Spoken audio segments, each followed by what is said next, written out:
I think by human nature, we just want to press and hold the start button to start it, but that's not how we do it. So you got to press the lock button, then press and hold the start button. So there's no need to try to press both buttons at the same time. That's not required.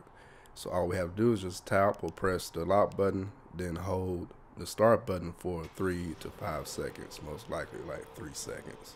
It kind of reminds you of the motion you do when you turn on the car and hold it for about 3 seconds, 2 to 3 seconds. Some things to keep in mind is the car will stay locked, so you do have to use the keyless entry to unlock it. And also, if you for any reason get in the car and then get out and shut the door, the car will go off by itself.